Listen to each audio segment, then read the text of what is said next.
And now we do bring in host of the Locked On Blackhawks, Jack Bushman. Jack, how's it going, buddy?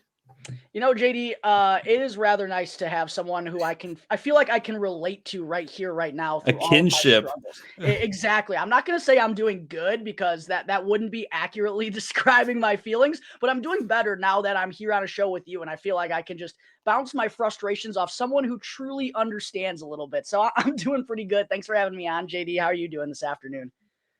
Doing well. So we wanted to kind of talk about as the two worst teams in the NHL, and it is pretty much us and everybody else.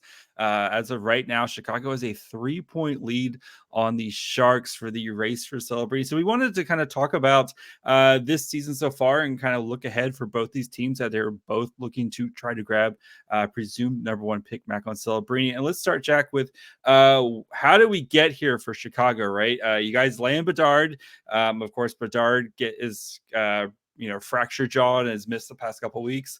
But this season has been a lot of ups and downs, right? So how do we get here?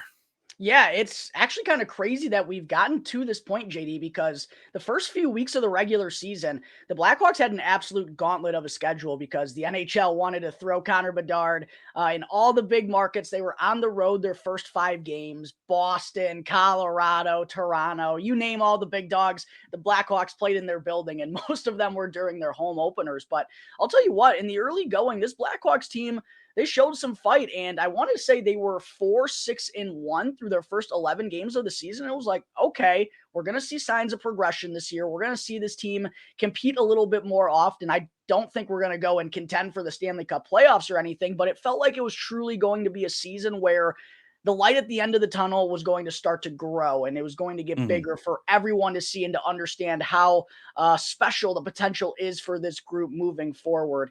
But then it felt like we just got in a massive train wreck, and the injuries really just didn't stop. I mean, Andreas Athanasiou, Taylor Hall, he's out for the year. Seth Jones, who is by far the number one defenseman, a veteran leader that this decor really needs to rely on, he missed almost a month. Anthony Beauvillier still out. Tyler Johnson's missed some time. I mean, you name it, it feels like basically every meaningful player for the Chicago Blackhawks has missed a significant chunk. And then, of course, Connor Bedard is now the latest to be out with a fractured jaw. He's closing in on probably a little bit over a month now that he's been out. And ever since he's been missing, man, this Blackhawks team legit cannot score goals to save their lives, JD. I mean, they have 11 goals total in their last 11 games. They've scored one or fewer in 8 of their last 11.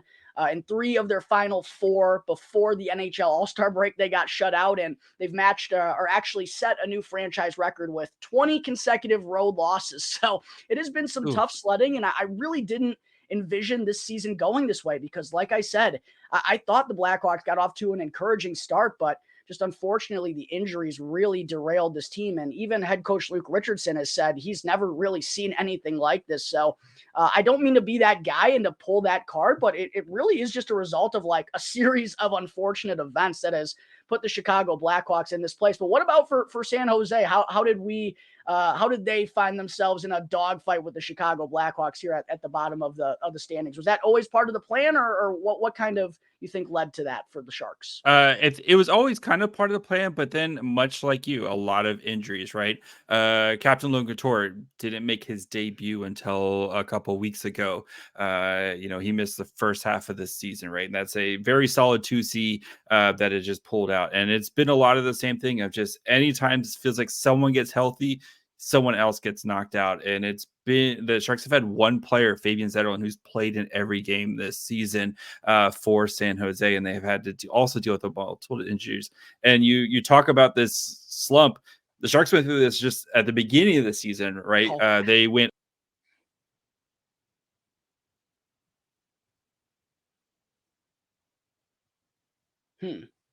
well, that's odd. Might have to run it back.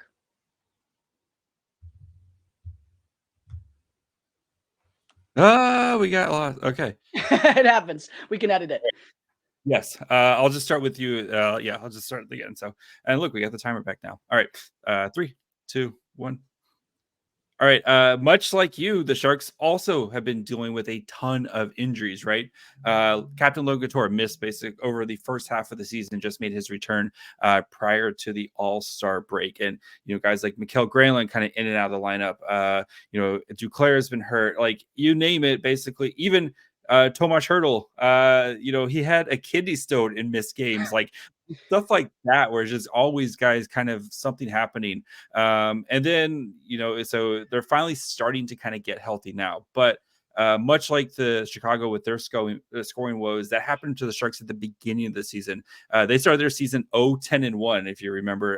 The kind of leading up to that is like, oh, is this the worst team that's ever been created? There was, all that. And they also, I think, they scored in one game where they scored 3 against Carolina on October 7th. They didn't score 3 goals in a game again until they beat Edmonton in November 9th. So they basically went like a calendar month before scoring 3 goals in a game. But a lot of shutouts in that time and stuff. But things have been turned around. They did have another 11-game losing streak as well, but it has been a lot of just poor hockey combined with the most games lost so far this year when it comes to man games lost. So part of the plan to be one of the worst teams as the Sharks are kind of continuing their rebuild. But I don't think I don't think anybody saw it being this bad for San Jose. So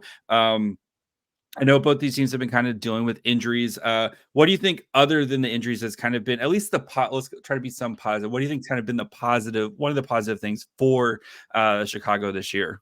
Yeah, what's weird, JD, is as bad as this year has been, there have been positives for the Chicago Blackhawks, almost more than there were last year, I feel like, oddly enough. I'll give you 3 real quick. Connor Bedard obviously has been the biggest positive. He's hashtag good. Yeah, hashtag good. It might be a hashtag understatement. Yeah. 15 goals, 18 assists, 33 points in his first 39 games. The leading scorer, by far the best player on the Chicago Blackhawks at 18 years old. And boy, is he gosh darn impressive. And not only the offensive stuff, like his hockey IQ, his defensive ability, his recognition out there. And I think he has shown signs of development, even though it was only a 39-game stretch there. It felt like he was continuously growing and adding to his arsenal. So that's undeniably a bright spot. I got to give Peter Mrazek a ton of credit for, man, I don't even want to think about what this Blackhawks team would be without how good Peter Mrazek has been in net. Unfortunately for him, he's not getting any support whatsoever offensively, but because of his solid play, he did earn himself a contract extension here in Chicago. And man, it would be, believe it or not, somehow even tougher to watch this Blackhawks team if not for Peter Mrazek. And then Alex Vlasic, a young defenseman that the Blackhawks drafted in the 2nd round way back in 2019, kind of broke onto the scene full time. Of course, that's a name that San Jose Sharks fans and all your viewers out there will be familiar with, as he is the cousin of longtime staple defensive defenseman Marc-Edouard Vlasic, and looks like he could be that kind of guy in the future for the Blackhawks as well. Already, like, with Seth Jones out, he stepped into that number 1 defenseman role and really looked like he was comfortable doing it and was capable and not in over his head, and a big body, 6'6", with a long reach, and really just plays a simplified game. But what's been the biggest improvement has been his puck possession, his skating, his playmaking. It's really, really taken steps in the right direction. So yeah, even though this has been a really rough first 55 games to watch, there oddly have been bright spots for the Blackhawks. What about for San Jose? Is that the same case? It's actually very similar as well, right? You mentioned the goaltending. We don't have a Connor Bedard, but you mentioned the goaltending. Capo Kakinen and Mackenzie Blackwood have both been a breath of fresh air, especially Capo Kakinen, who was one of the worst goaltenders last season. He really has found his game this year and has been a big kind of contributor to San Jose winning some of the games that they have won. And if it wasn't for Capo Kakinen, this team and Blackwood, both of these guys this team would be even worse to watch. Blackwood, who was, kind of cast off by the Devils. I think right now the Devils would love to have a guy like Mackenzie Blackwood in net for them with how much they've struggled in net. As for our young guys, William Eklund, the 7th overall pick in the 2021 draft, his first full year in the NHL. And he has had some struggles, consistently scoring, but this whole Sharks team has struggled to score. I feel but that. You can see why he's going to be such a special player. Once the Sharks get more talent around him, there he's going to have more kind of better line mates and just more depth around him. You can see what's going to make Eklund so special. And on the defensive side, they've found some guys like Henry Thrun, who they acquired from the Ducks last year, who's I think really kind of solidified his game and is going to be a nice contributing piece for San Jose going forward. So again, while there has been some a lot of dark moments for both these teams, you can at least point to some of these young guys and be like, okay, the future at least is going to be bright one day. So before we get into some guys whose futures may not be with the teams much longer, we're going to be talking about which guys are going to be available for both teams at the trade deadline. Just need to take a quick break. Passion, drive, and patience, what brings home the winning trophy, is also what keeps your ride or die alive. eBay Motors has everything you need to maintain your vehicle and level up to peak performance. From superchargers, roof racks, exhaust kits, LED headlights, and more, whether you're into speed, power, or style, eBay Motors has got you covered. With over 122 million parts for your number one ride or die, you'll always find exactly what you're looking for. With eBay Guarantee Fit, your part is guaranteed to fit your ride every time or your money back. Because with eBay Motors, you're burning rubber, not cash. With all the parts you need at the prices you want, it's easy to turn your car into the MVP and bring home that win. So keep your ride or die alive at ebaymotors.com. Eligible items only. Exclusions apply. eBay Guarantee Fit only available to U.S. customers. All right, so both these teams have been pretty bad, and you kind of feel like there's a chance for, at least I think, for San Jose to get worse here. As we go into the trade deadline, you mentioned, like Chicago's actually been kind of rewarding some of the guys. You mentioned Mrazek. I know Dickinson got a contract extension. So I know last year we've seen kind of Chicago being very aggressive, moving pieces. Have they kind of run out of pieces to actually move at the trade deadline, and this team might actually start to get a little bit better here, right? Maybe? Question mark? Especially as it looks like they're going to get healthier at some point in time, right? Like knock on wood that actually happens, I do envision this Blackhawks team showing signs of progression. I mean, they can't really get much worse than what it is right now, but you're right. They really don't have many potential pieces to move here at the trade deadline. And it's kind of an interesting way for general manager Kyle Davidson to go about business. But the one thing I will say to any Blackhawks fans out there, or any fans in general, who's just like, well, why'd they overpay for Peter Mrazek? Why'd they overpay for Jason Dickinson? Why'd they overpay for Nick Foligno? And they did, undoubtedly. One, the reason is they absolutely can, and they're short-term deals. And Kyle Davidson is showing that this is still a very much long-term process. And throughout that process, though, you are going to need key veterans, key guys that can help these young guys fill in and figure out what it takes to be NHLers. And you need those guys in the locker room. And at the same point in time, too, I think it sets a precedent to everyone in the locker room, even though things are going horrible. If you step up, you work hard every day, and, you fight hard out there on the ice, you're going to get rewarded for your performance. And I think there's something to be said about that as well. Now, it is going to be a little weird. For the first time in a couple of years, the Blackhawks aren't going to be selling off pieces. But I think another reason for that, JD, is because of all the draft picks that they've been able to accumulate the last couple of years. Like, they're already pretty set on first and second round selections the next 2 to 3 years. So they don't really need to be as desperate in that aspect as they have the last couple of seasons. So I don't even know if they're going. I just pulled up their cap friendly. So they have 2 first rounds this year, 3 second rounders this year. Next year they have 2 firsts and 2 seconds, and then the following year they have a first and 3 seconds. So they have all the draft capital in the world to do whatever they want. And if they want to be aggressive soon and start acquiring young NHL talent, they're more than willing. They're in a great spot because their cap space is clean, and they got a bajillion draft picks to do whatever they want. So this team is set up for a lot of future success without me having to do. Wow, I did not realize how much ammo the Blackhawks had acquired recently. And that's just because of all the selling that's been going on the last couple of years. I mean, Alex DeBrincat going, Kirby Doc going, a ton of different types of pieces. Patrick Kane, Max Domi, you name it.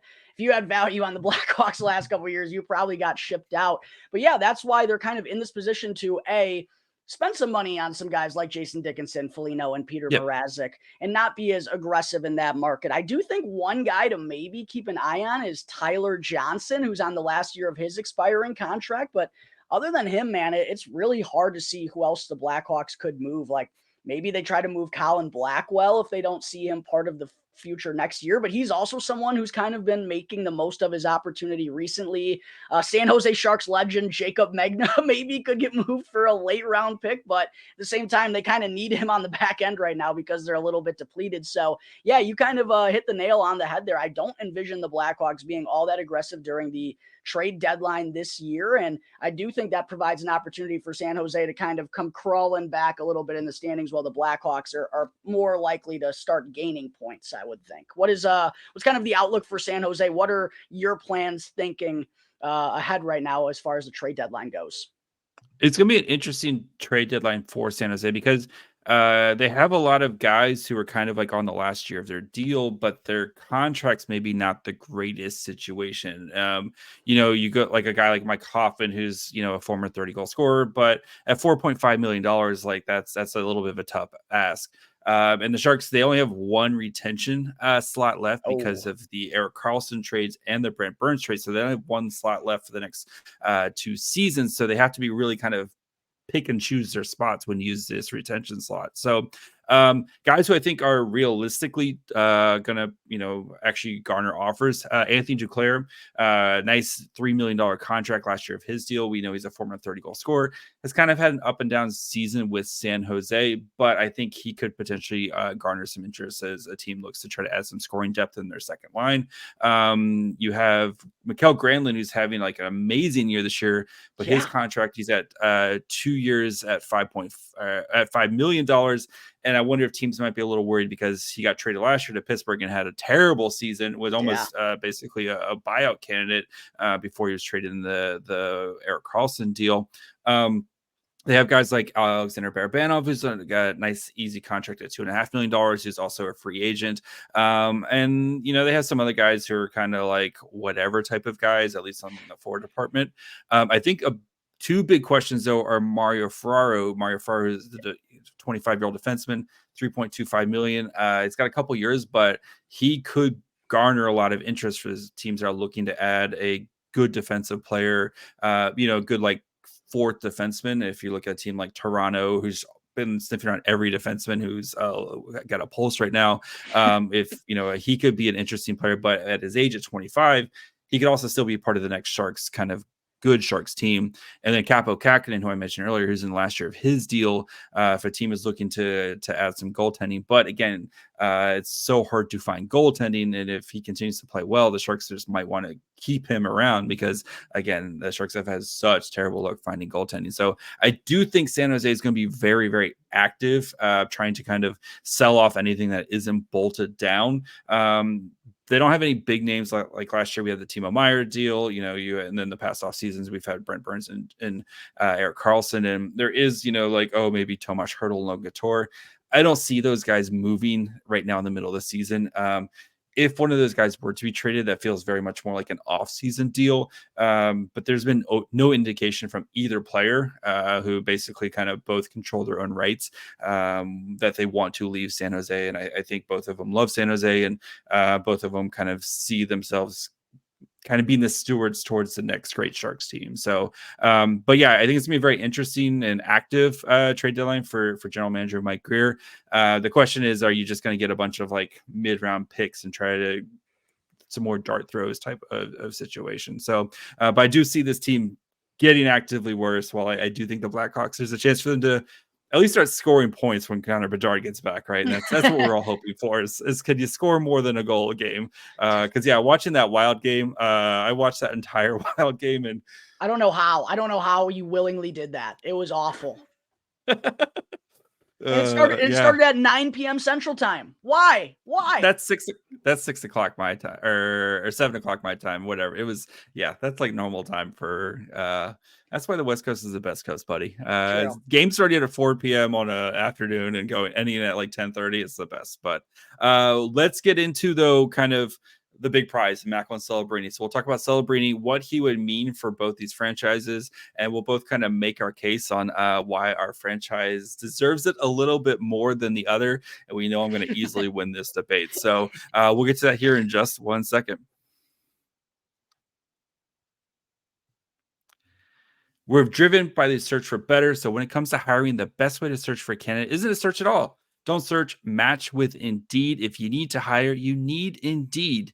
Indeed's your matching and hiring platform with over 350 million global visitors, according to Indeed data, and a matching engine that helps you find quality candidates fast. Ditch the busy work. Use Indeed for scheduling, screening, and messaging so you can connect with candidates faster. And Indeed doesn't just help you hire faster. 93% of employers agree Indeed delivers the highest quality matches compared to other job sites, according to a recent survey. So join more than 3.5 million businesses worldwide that use Indeed to hire great talent fast. And listeners of this show can get a $75 job sponsored job credit to get your jobs more visibility at Indeed.com/lockedon. Just go to Indeed.com/lockedon right now and support our show by saying you heard about Indeed on this podcast. Indeed.com/lockedon. Terms and conditions apply. Need to hire? You need Indeed. And did you know that even if you have a 401k for retirement, you could still have an IRA? Robinhood has the only IRA that gives you a 3% boost on every dollar you contribute when you subscribe to Robinhood Gold. But get this, right now through April 30th, Robinhood is even boosting every single dollar you transfer in from other retirement accounts with a 3% match. That's right. No cap on the 3% match. Robinhood Gold gets you the most for your retirement thanks to their IRA with a 3% match. This current offer is good through April 30th, so go and get started at robinhood.com/boost. Subscription fees apply, and now for some legal info. Claim as of Q1 2024, validated by Radius Global Market Research. Investing does involve risk, including loss, and limitations apply to IRAs and 401ks. The 3% match requires Robinhood Gold for 1 year from the date of first 3% match. Must keep Robinhood IRA for 5 years. The 3% matching on transfers is subject to specific terms and conditions. Robinhood IRA available to U.S. customers in good standing. Robinhood Financial LLC is a registered broker-dealer.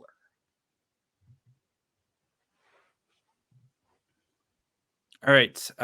Macklin Celebrini, the belle of the ball. I don't know if you started your draft coverage this season yet, but the draft is very much Macklin Celebrini and then a lot of question marks. Yeah. We got spoiled the last couple of seasons with last year you had Bedard, you had Leo Carlson, Will Smith, so many, Fantilli. Next year's draft apparently is also insane, but this year it's Celebrini and then it's everyone else. So both these teams really could use a guy like Macklin Celebrini in their rebuild.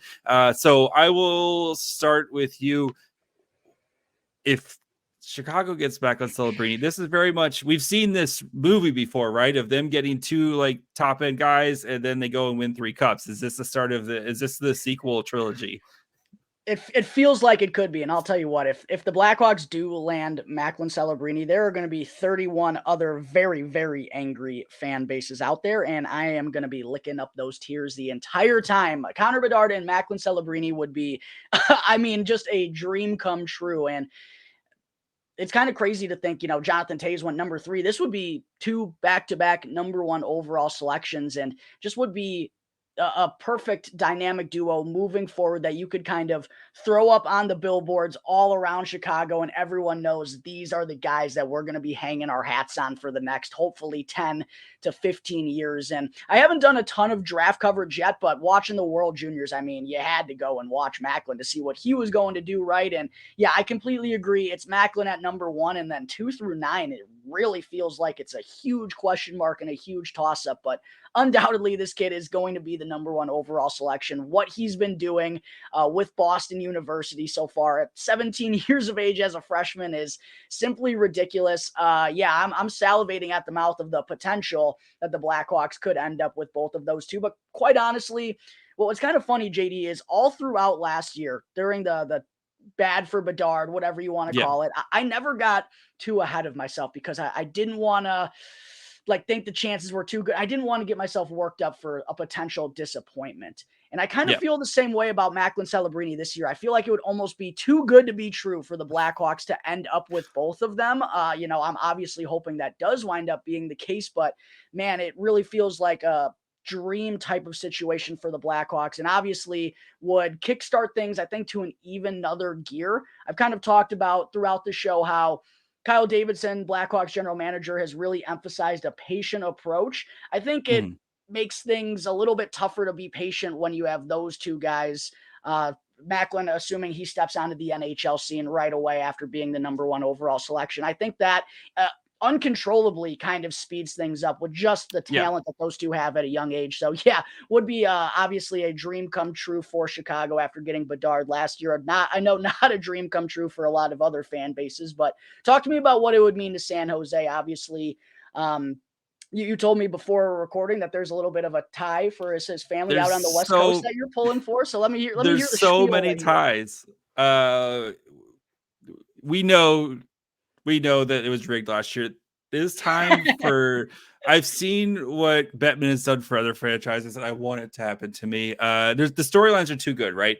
His dad works for the Golden State Warriors, literally right up the road. He was a former Junior Shark, spent a year playing with the Junior Sharks organization.